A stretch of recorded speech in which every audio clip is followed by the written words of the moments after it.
ربیع الاول کے مقدس محترم اور معظم مہینے میں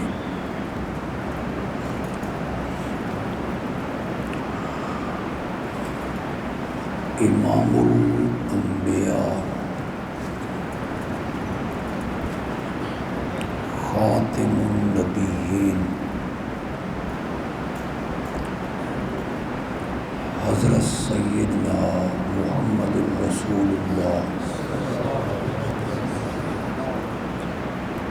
صلی اللہ علیہ وسلم کی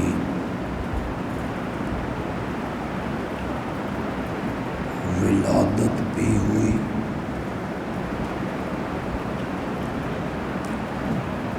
اور اسی مہینے میں آپ کا انتقال بھی ہوا۔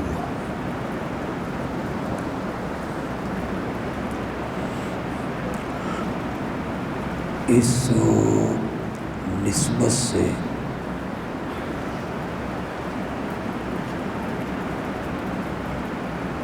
اس مہینے میں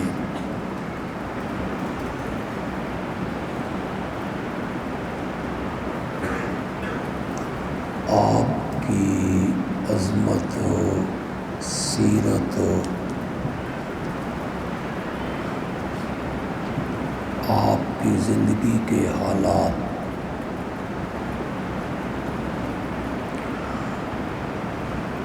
اس پر بہت پروگرام ہوتے ہیں۔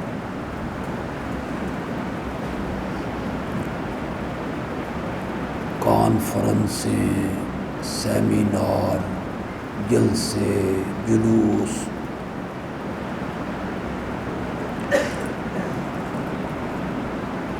میرے آقا کا تذکرہ ربیع الاول کے مہینے میں پورے دیوبند پہ ہوتا ہے۔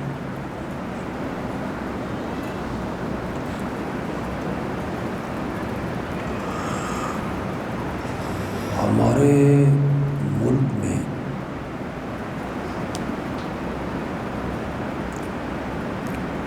ایک مذہبی طبقے نے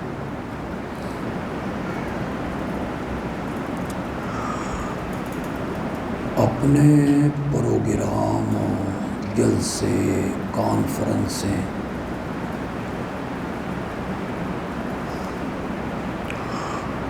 اس کا عنوان انہوں نے پسند کیا میلاد النبی۔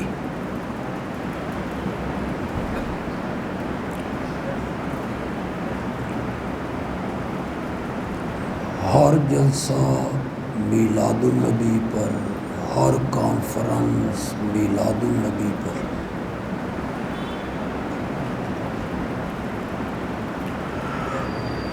میں بالکل منفی گفتگو نہیں کرنا چاہتا، تنقید نہیں کرنا چاہتا۔ آپ پڑھے لکھے لوگ ہیں، تعلیم یافتہ ہیں، نوجوان ہیں،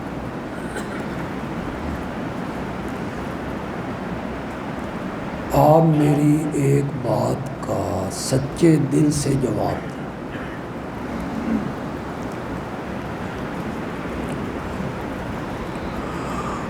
میرے آقا کی پیدائش سے لے کر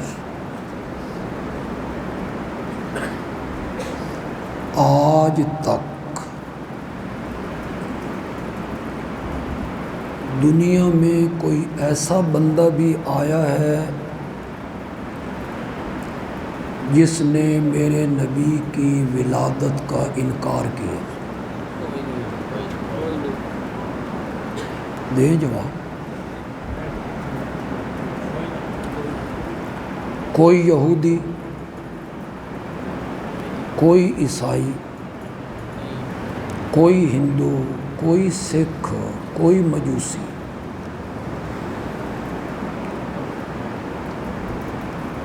جس نے یہ کہا ہو کہ آپ پیدا نہیں ہوئے،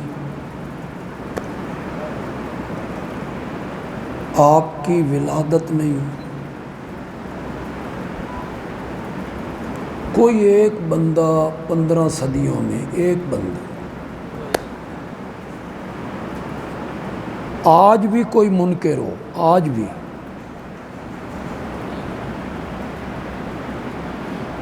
تو پھر میں عرض کروں گا جس حقیقت کا منکر ہی کوئی نہیں، آپ یہ عنوان رکھ کر منوانا کیا چاہتے ہیں؟ کیا تسلیم کروانا چاہتے ہیں؟ آپ کی مسجد کے باہر سڑک پہ ایک بندہ کھڑا ہو، صبح سے لے کے رات تک، رات سے لے کے صبح تک، ہر گزرنے والے کو کہے یہ مسجد ہے، پھر دوسرا بندہ گزرے وہ کہے یہ مسجد ہے، یہ وہ عقل مندی کا کام کر رہا ہے؟ اللہ کے بندے تو بتا یہ مسجد ہے، اس میں کرنا کیا ہے؟ بتانے کی تو یہ بات ہے کہ یہ مسجد ہے، یہاں نماز پڑھنی ہے، یہ مسجد ہے، اسے صاف رکھنا ہے، ستھرا رکھنا ہے، یہ پاکیزہ جگہ ہے۔ وہ نہ نماز کا کہتا ہے، ہر بندے کو کہتا ہے یہ مسجد ہے، یہ مسجد ہے۔ اس بے عقل بندے سے کوئی پوچھے کہ مسجد ہونے کا کوئی منکر ہے کہ آپ ہر بندے کو مسجد مسجد مسجد باور کروا رہے ہیں؟ کیا ابو جہل یہ نہیں مانتا تھا کہ میرے نبی ربیع الاول میں پیدا ہوئے؟ نہیں مانتا تھا۔ ابو جہل یہ نہیں مانتا تھا کہ آپ کے والد محترم کا نام عبداللہ ہے، آپ کی والدہ محترمہ کا نام آمنہ ہے، آپ نے جس عورت کا دودھ پیا اس کا نام حلیمہ ہے؟ نہیں مانتا تھا۔ مکے کے مشرک یہ نہیں مانتے تھے سب کچھ؟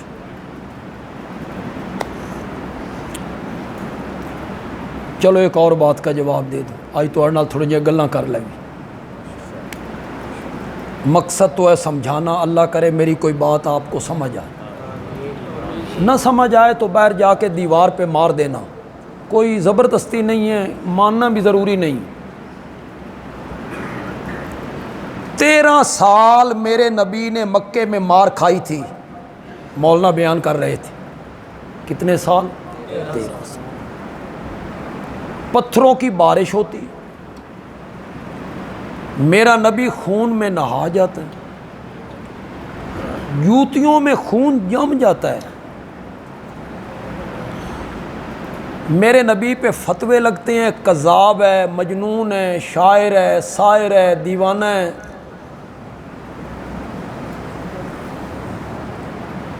خدا لگتی بات کہیے گا، میری دھڑ نہیں کرنی، اللہ کو حاضر ناظر جان کے جواب دینا ہے۔ یہ ساری مصیبتیں، یہ سارے دکھ، یہ ساری تکلیفیں میرے نبی نے اس لیے اٹھائی تھیں کہ میرے نبی یہ منوانا چاہتے تھے کہ مانو میرا میلاد ہوا ہے۔ بولو بولو، جس کا کوئی نظریہ وہ بولے۔ یہ سارے مصائب آپ نے اس لیے برداشت کیے تھے کہ مانو میں عبداللہ کا بیٹا ہوں، مانو میں حضرت آمنہ کا بیٹا ہوں، مانو کہ میں عبد المطلب کا پوتا ہوں، مانو کہ میں نے حلیمہ سعدیہ کا دودھ پیا ہے، مانو کہ میں 12 ربیع الاول کو پیدا ہوا ہوں، سوموار کو پیدا ہوا ہوں، مکے کے فلاں گھر میں پیدا ہوا ہوں۔ یہ ساری مار جو میرے نبی نے کھائی تھی، کس لیے کھائی تھی؟ میلاد منوانے کے لیے یا سیرت منوانے کے لیے؟ اتنی بات پڑھے لکھے لوگوں کو سمجھ نہیں آ رہی۔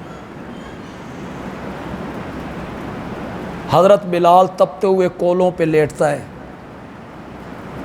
اس کی چربی پگھل پگھل کے کولوں کو راکھ بنا دی، کس مقصد کے لیے؟ اس لیے مار کھا رہا تھا کہ مانو میرے نبی کا میلاد ہوا ہے۔ اس لیے مار کھا رہے ہیں بلال کے مانو میرے نبی کی ولادت ہوئی، جس کا منکری کائنات، یہ بدر کی جنگ لڑی گئی، احد کی جنگ لڑی گئی، خندق کی جنگ لڑی گئی، میرے نبی وطن سے بوطن ہوئے، حضرت حمزہ کے جسم کے 12 ٹکڑے ہو گئے، 70 صحابہ ایک دن میں شہید ہوئے، خدا لگتی بات کہیے کس مقصد کے لیے؟ میلاد کے لیے یا اپنی سیرت منوانے کے لیے؟ نبی کی سیرت کو مانو، زندگی نبی کی سیرت کے مطابق گزارو۔ پھر میرے ایک تیسرے سوال کا آپ جواب دے دیں اور دیانت امانت سے جواب دے دیں، میری اور آپ کی جو عملی زندگی ہے، اب مجھے سمجھانا پڑے گا بھئی عملی زندگی کیا ہوتی ہے؟ چلو سمجھا دیتا ہوں، اکثر لوگوں کو پتہ ہوگا، کچھ کو نہیں پتہ ہوگا۔ عملی زندگی یہ ہے میرا کھانا، میرا پینا، میرا سونا، میرا جاگنا، میری تجارت، میری سیاست، میری عدالت، میری حکومت، میری خوشی، میری غمی، میرا سفر، میرا حضر، میرے تعلقات، بچے بچیاں، داماد، سسر، برادری، چچا، ماموں، پھوپھیاں، یہ جو میری عملی زندگی ہے، میری تجارت ہے، کاروبار ہے، مزدوری ہے، صنعت ہے، یہ جو میری اور آپ کی عملی زندگی ہے، خدا کو حاضر ناظر جان کے جواب دو، اس کا تعلق میرے نبی کے میلاد سے ہے یا سیرت سے؟ بولو۔ پھر ہم اپنے دوستوں سے پوچھنا چاہتے ہیں آپ میلاد پہ کیوں زور لگا رہے ہیں جبکہ میری عملی زندگی کا اس کے ساتھ تعلق نہیں ہے؟ میری عملی زندگی کا تعلق سیرت کے ساتھ ہے، میرے نبی کی عادات کے ساتھ ہے، اخلاق کے ساتھ ہے، سیرت کے ساتھ ہے۔ اس سے آپ کنارہ کر رہے ہیں، اس سے آپ اعراض کر رہے ہیں، سارا زور آپ میلاد پہ صرف کر رہے ہیں، مولود پہ صرف کر رہے ہیں، ولادت پہ صرف کر رہے ہیں، جس کے ساتھ میری عملی زندگی کا تعلق نہیں۔ شاید اس لیے کہ ہماری اپنی عملی زندگی بڑی خراب ہے، ہماری جو عملی زندگی ہیں نا وہ بڑی برباد ہیں، اس میں علماء بھی شامل ہیں، ائمہ بھی شامل ہیں، آپ بھی شامل ہیں، میں بھی شامل ہوں، بڑے چھوٹے سب ہم اس میں شامل ہیں۔ ہماری عملی زندگیاں برباد ہو گئی ہیں۔ امانت رہی ہے معاشرے میں کہاں؟ دیانت، شرافت، حیا، بڑے چھوٹے کا احترام، کوئی چیز باقی رہ گئی ہے اس ملک میں؟ علماء ہیں تو ممبروں پہ گالیاں دے رہے ہیں،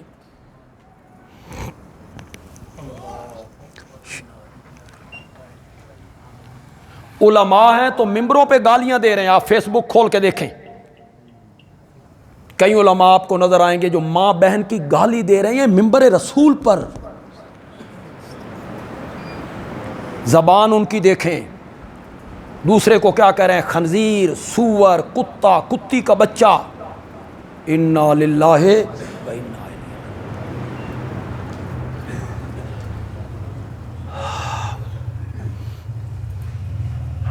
یہ واپڈن بھی ساڈا آنا پسند نہیں آیا، حالانکہ اس نے سے آکھا ہی کچھ نہیں۔ ہم تو صرف اپنی پہلے بات کر رہے ہیں، اپنے طبقے کی بات کر رہے ہیں، کوئی یو پی ایس وغیرہ کوئی چیز نہیں۔ موبائل کی لائٹیں آن کریں جی، سب حضرات لائٹیں آن کر لیں موبائل کی، چلو کچھ نہ کچھ روشنی ہو جائے گی۔ باہر والے جو حضرات ہیں انہیں بھی تھوڑی سی تکلیف ہوگی، وہ اندر آ جائیں گے۔ ہاں آئیں گے نا جی۔ جب ممبر پہ یہ زبان استعمال کی جائے تو جو سننے والے عوام ہیں، بچے ہیں، نوجوان ہیں، وہ کیا لہجہ اختیار کریں گے؟ نہ بڑوں کا کوئی ادب رہا ہے یہاں، نہ چھوٹوں پہ کوئی شفقت رہی ہے یہاں، شرافت ختم ہو گئی ہے معاشرے میں۔ چھوٹی چھوٹی سی بات پہ قتل کرنا، 30 روپے کے معاملے میں 2 بھائیوں کو قتل کر دیا گیا، 30 روپے کے معاملے میں۔ یار کوئی بندے میں برداشت ہوتی ہے، کوئی اعتدال ہوتا ہے، مرد ہوتا ہے، اس کے اعصاب مضبوط ہوتے ہیں، مرد وہ ہوتا ہے جو مستقبل کو سوچ کے فیصلے کرتا ہے۔ یہ جو طلاق کا فیصلہ اللہ نے عورتوں کے ہاتھ میں نہیں رکھا، آپ کے ہاتھ میں رکھا ہے۔ کیوں؟ اس لیے کہ آپ کے اعصاب مضبوط ہیں۔ مرد حوصلے والا ہوتا ہے، سمجھدار ہوتا ہے، یوں ہی طلاق کو استعمال نہیں کرتا، وہ سوچ سمجھ کے استعمال کرتا ہے۔ اس لیے طلاق کا اختیار مرد کو دیا گیا۔ پھر آپ چھوٹی چھوٹی سی بات پہ ڈنڈے اٹھا لیتے ہیں، گالیاں بکنے لگتے ہیں۔ چلو یار، بازار میں جاتے ہوئے کوئی موٹر سائیکل کار سے ٹکرا گیا یا کار موٹر سائیکل سے ٹکرا گئی، اگر آپ کی غلطی ہے معذرت کریں یار، سوری کا لفظ بول دیں، اور جس کا نقصان ہوا ہے وہ معاف کر دے۔ لیکن نہ وہ غلطی ماننے کے لیے تیار ہے، نہ وہ معاف کرنے کے لیے تیار ہے۔ چھوٹی چھوٹی باتوں پہ لڑائیاں ہوتی ہیں، جھگڑے ہوتے ہیں، پھر قتل ہوتے ہیں۔ ایک گھر کے بندے قتل ہو گئے، دوسرے گھر کے بندے جیل چلے گئے، پیچھے کاروبار ختم، دکانیں ختم، عورتیں اجڑ گئیں، بہنیں اجڑ گئیں۔ وہ چھوٹا سا جو غصہ ہے اس پر کیوں قابو نہیں پایا جاتا؟ کیوں ہماری سیرتیں برباد ہو رہی ہیں؟ کیوں ہماری سیرتیں تباہ ہو رہی ہیں؟ معاشرے میں شرافت ختم ہو گئی ہے، اعتدال ختم ہو گیا ہے۔ قرآن نے کہا من قتل نفسا، اللہ اکبر، مومنن نہیں، مسلمن نہیں، کسی جان کو قتل کیا، کسی جان کو، چاہے وہ یہودی ہے، عیسائی ہے، ہندو ہے، سکھ ہے، مجوسی ہے، من قتل نفسا، جس نے کسی ایک آدمی کو قتل کیا گویا کہ اس نے پوری انسانیت کو کیا کیا۔ اتنا نہیں سوچتے ہیں لوگ۔ یہ تو ہمارا شہر بچا ہوا ہے، اکا دکا واقعات ہو جاتے ہیں، اللہ اس سے بھی محفوظ فرما دے۔ آپ میاں والی جائیں، آگے کالا باغ چلے جائیں، آگے چلتے جائیں، چھوٹی چھوٹی سی بات پہ کلاشنکوف نکل آئی ہے، پستول نکل آئے ہے، ادھر اس کو مار دو، فلاں کو مار دو۔ آپ مومن ہیں، آپ مسلمان ہیں، مسلمان ہیں تو قرآن کے احکام پہ عمل کریں نا۔ جس نے ایک بندے کو قتل کیا اس نے پوری انسانیت کو قتل کیا، اور جس نے ایک بندے کی جان بچا لی گویا کہ اس نے پوری انسانیت کی۔ رہ گئی ہے آپ کے معاشرے میں امانت؟ ہن ہنیرا تسی نظر تے مناندے نہیں پے تے بولے تے صحیح، رہ گئی ہے کوئی امانت معاشرے میں؟ میں دیکھتا ہوں آپ وہاں 5,000 کا نوٹ رکھیں صبح کی نماز سے پہلے، جو نماز پڑھنے آئے ہیں نا شاید وہ بھی نہ بتائیں، وہ بھی جیب میں ڈال لیں۔ یہ تو امانت ہے اس ملک کی۔ ملک کیا ہے؟ یہاں آپ جوتیاں سنبھال رہے ہیں مسجدوں میں، نہ آپ کا سائیکل محفوظ ہے، نہ موٹر سائیکل محفوظ ہے، نہ جوتیاں محفوظ ہیں، نہ کولر کے گلاس محفوظ۔ ملک دیکھو، یہ اللہ کا عذاب نہیں تو کیا ہے؟ اللہ کا عذاب ہے۔ ہمارا ایک مقتدی ہے میرا، اس کے بیٹے کی شادی دلی ہو گئی، تو وہ اس نسبت سے دلی جایا کرتا تھا ہندوستان۔ وہ کہتا ہے میں ایک مسجد میں گیا ہندوستان، تو میں نے جوتی اتار کے جوتی اٹھائی تو وہاں ایک بندہ کھڑا تھا، اس آ کیا بزرگوں پاکستان چتنے آئے؟ میں نے کہا آیا تو پاکستان سے ہوں، تجھے کیسے پتا چلا؟ اس نے کہا جوتیاں اٹھانے سے۔ جوتیاں رکھ دو، یہاں کوئی نہیں اٹھاتا۔ یہاں نہ آپ کے غسل خانے کی ٹوٹیاں محفوظ ہیں، نہ آپ کی گھڑیاں۔ ایک دن مسجد کھول کے جاؤ تو صحیح۔ یہ معاشرہ ہے ہمارا۔ نعتیں سنو تو پھر جناب میں صدقے جاواں تے میں صدقے جانیاں تے میں قربان جانیاں تے کیا کہتے ہیں وہ ناموس رسالت پہ جان بھی قربان۔ نعتیں جتنی مرضی ان سے سن لو، ان پہ نوٹ نچھاور کرتے جاؤ، وہ پیشہ ور نعت خان ہیں، نہ ان کی نعت میں کوئی پیغام ہے، نہ ان کی نعت میں کوئی سیرت ہے، نہ ان کے نعت میں کوئی عملی قدم ہے، بس عرش والا آ گیا، مدینے والا آ گیا، قرآن والا۔ یہ آپ کو سنا رہے ہیں، آپ سن رہے ہیں، خوش ہو رہے ہیں۔ اور یہ نہیں تھی بات، میرا نبی سیرت منوانے آیا تھا، سیرت منوانے۔ میرے نبی نے سیرت چھوڑی ہے آپ کے لیے، نمونہ چھوڑا ہے آپ کے لیے میرے نبی نے۔ میرے نبی اعتکاف بیٹھے ہوئے ہیں، ایک اہلیہ آپ کی زوجہ محترمہ ملنے کے لیے آ گئیں مسجد میں، میرے آقا انہیں چھوڑنے کے لیے دروازے پہ گئے، اپنی اہلیہ کو چھوڑنے کے لیے دروازے پہ گئے،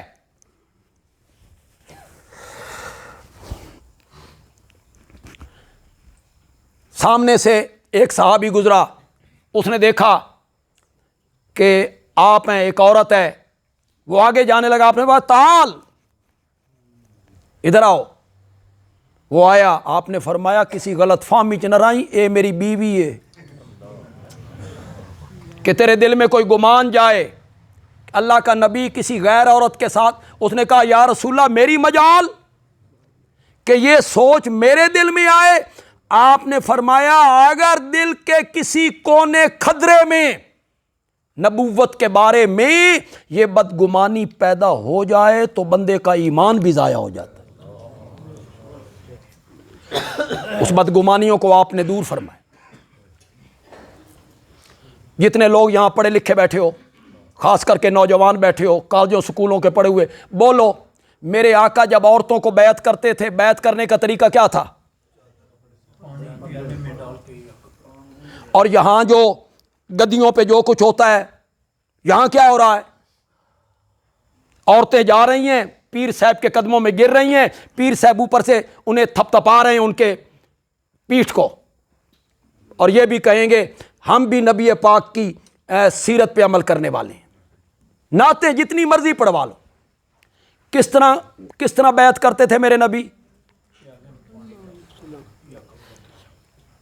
پیالے میں پانی منگواتے، اس میں اپنی مبارک انگلیاں ڈبوتے، عورتوں کی طرف بھیجتے اور فرماتے جو جو عورت انگلیاں ڈبوتی چلی جائے گی اس کی بیعت ہو گئی۔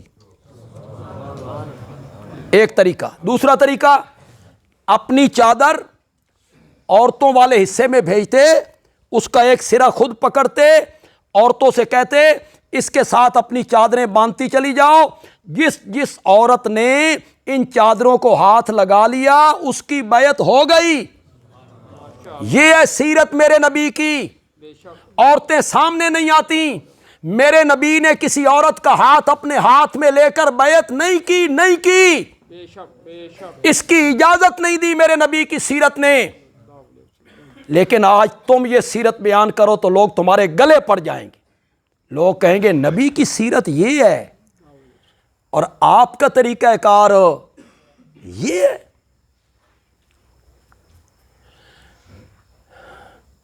ایک جنازہ آیا، زمانہ بھی ابتدائی تھا، فتوحات نہیں ہوئی تھیں۔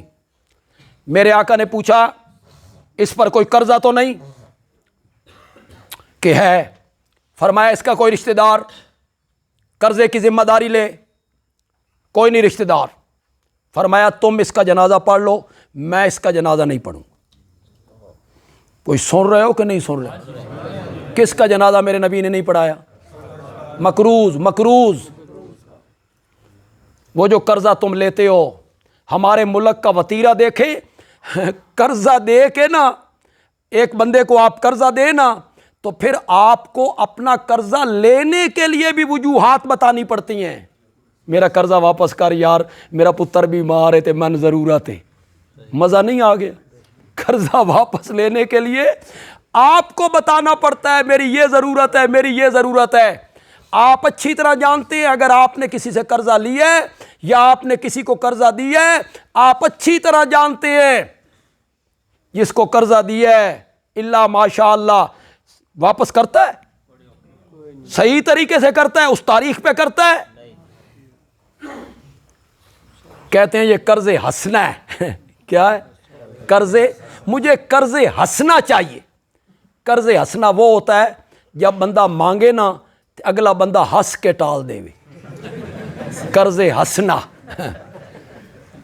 ہنسنا چاہیے مجھے۔ قرضہ لے کے کھا جاتے ہو، کیا سمجھتے ہو ساری زندگی اسی دنیا میں رہنا ہے تم نے، مرنا نہیں ہے تم نے؟ پھر سمجھتے ہو بھئی عمرہ کر لیا ہے، حج کر لیا ہے تو حقوق العباد معاف ہو جائیں گے۔ علماء آپ کو شب برات کے دن اکٹھا کر لیتے ہیں، آؤ اجتماعی دعا مانگیں، وہاں علماء آپ کو بتاتے ہیں کہ حقوق اللہ معاف ہوں گے معافی سے، توبہ سے، حقوق العباد معاف نہیں ہوں گے۔ حقوق العباد تب معاف ہوں گے جس کا حق کھایا ہے وہ حق واپس کرو اسے۔ لوگوں کے پلاٹوں پہ قبضے کر کے، دکانوں پہ قبضے کر کے، مکانوں پہ قبضے کر کے، لوگوں کا مال ہڑپ کر کے حج کرنے جا رہے ہو اور سمجھتے ہو کہ میرے گناہ معاف ہو جائیں گے، یا عمرہ کرنے جا رہے ہو۔ عمرہ کرنا نہ فرض ہے نہ واجب ہے، نہیں من نہیں ضرورت، نہ فرض ہے نہ واجب ہے۔ کیوں بھائی عمرہ کرنا فرض ہے؟ بولو واجب ہے؟ اگر ایک کروڑ پتی ارب پتی آدمی ہے، اس نے ساری زندگی عمرہ نہیں کیا، اللہ پوچھے گا؟ حج نہیں کیا تو پوچھے گا، عمرہ نہیں کیا تو اللہ اس ارب پتی سے نہیں پوچھے گا، نہیں پوچھے گا۔ یہ جو کروڑ پتی ہے ہر سال برادری کو لے کے، بچے سب کو لے کے عمرے پہ چلا جاتا ہے، یہ زکوٰۃ کیوں نہیں دیتا؟ زکوٰۃ کیوں نہیں دیتا؟ مڑ کے زکوٰۃ کیوں نہیں دیتا ہے جبکہ زکوٰۃ فرض ہے؟ جس بندے نے زکوٰۃ نہیں دی اس کے مال کو تختوں میں بدل کے جہنم کی آگ میں تپا کے اس کے ماتھے کو داغا جائے گا، اس کے مال کو گنجے سانپ کی شکل میں تبدیل کر کے اس کے گلے میں ڈال دیا جائے۔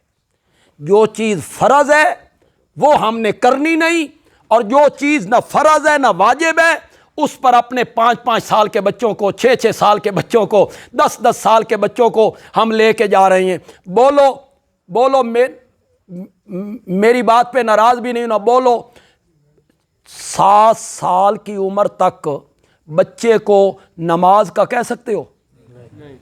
7 سال کے بعد کہو گے مار سکتے ہو؟ مار سکتے ہو؟ اللہ نے فرض نماز نہیں کیتی انہاں بچیاں تے، یہ لاکھوں روپے لگا کے عمرے پہ جا رہا ہے، زکوٰۃ نہیں دیتا۔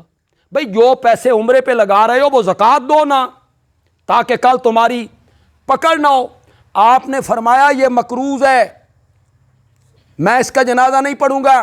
پھر کچھ مدت کے بعد خوشحالی آ گئی، بیت المال میں فراوانی آ گئی، میرے نبی کے پاس بھی ایک حصہ آیا کرتا تھا اس آمدن کا۔ اس کے بعد ایک جنازہ آیا، آپ نے پوچھا اس پر قرضہ تو نہیں ہے کہ ہے کوئی اس کا رشتہ دار کہ کوئی نہیں؟ فرمایا اس مقروض کا قرضہ بھی، اور اس کے بعد جو مقروض مرے گا اور وہ مقروض مرے گا اس پر قرضہ ہوگا، اس کا قرضہ میں محمد ادا کروں صلی اللہ علیہ وسلم۔ یہ میرے نبی کی سیرت ہے، یہ میرے نبی کی سیرت ہے جناب۔ کیا میت کے کیا ادا کر رہے ہیں؟ بولتے میں بالکل آخری لفظ ہے، مجھے پتہ ہے گرمی ہے اور میں آپ کو بٹھانا نہیں چاہتا۔ میرے نبی میت کے کیا ادا کر رہے ہیں؟ تے جیڑا بندہ ختم بھی مفت نہ پڑے میت واسطے، اس نے تو سیرت پہ جلسہ نہیں نہ کرنا، اس نے تو میلاد کی طرف آپ کو لگانا ہے۔ لگے رہو میلاد کی طرف، نہ تم سیرت کی طرف آؤ، نہ تمہیں نبی کی سیرت کا پتہ چلے، نہ تم ختم مفت پڑھنے کے لیے تیار ہو، نہ تم ایصال ثواب مفت کرنے کے لیے تیار ہو، اس کے لیے بھی تم پیسے لیتے ہو، کفن کا بچا ہوا کپڑا بھی اپنی بغل میں دبا کے لے جاتے ہو۔ اور میرے نبی کی سیرت یہ ہے کہ میرا نبی مقروضوں کے قرضے ادا کر۔ اللہ تعالی ہمیں آقا کی سیرت پر عمل کرنے کی توفیق عطا فرمائے اور ہمارے معاشرے کی اللہ اصلاح فرما دے۔ الحمدللہ رب العالمین۔